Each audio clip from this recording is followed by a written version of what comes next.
안녕하세요. 한국인성교육협회 소통인성 강사 정설입니다. 소통을 잘 하기 위해서 가장 필수적인 요소가 있습니다.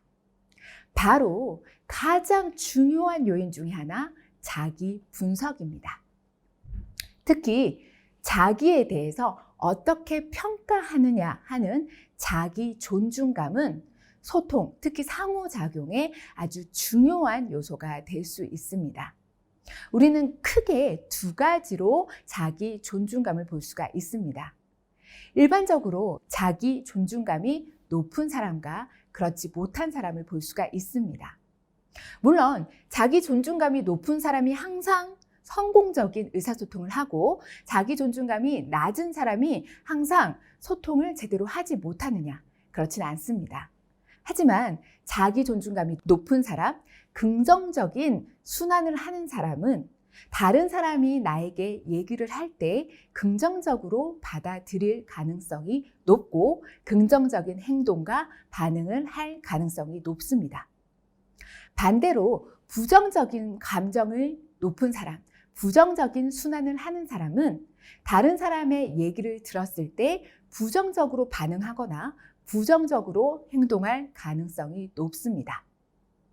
앞서 말씀드린 것처럼 이 자기 존중감이 높으냐 낮으냐가 꼭 성공적인 대화를 가지고 오느냐 그렇지 않느냐라는 것은 아니지만 지금 내가 어떤 수준이고 나의 자기 존중감을 제대로 인식하는 것이 대화를 잘 할 수 있는 방법에서 가장 기초적인, 기본적인 부분이 될 수 있다는 것을 인식하는 것이 필요합니다.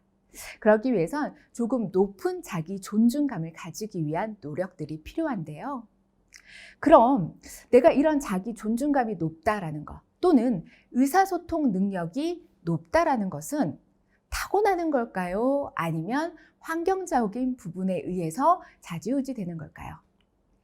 이 질문에 둘 다입니다 라고 말씀드리고 싶습니다. 물론 의사소통 능력이 높다거나 자기 존중감이 높다라는 것은 유전적인 요인이 있을 수 있습니다. 사실 어린 시절 수줍음을 많이 가지고 있었던 사람은 성인이 됐을 때도 새로운 환경에 놓이게 되면 조금 다른 뇌의 작용을 하게 된다고 합니다. 내가 외향적인 성격이었다거나 다소 소극적인 성격이었다거나 이런 성격에 영향을 미치는 유전적인 요인들은 절반 이상 작용하기도 합니다. 하지만 이런 유전적인 요인이 절대 변하지 않느냐라고 얘기한다면 그렇지는 않습니다. 성격과 관련된 유전적인 요인은 얼마든지 자기 통제가 가능합니다.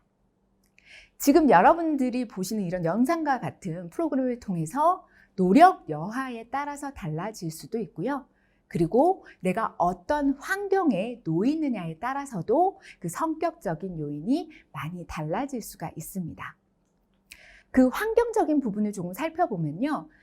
내가 가장 가깝다라고 생각하는 사람들에 인해서 많이 적용되기도 합니다.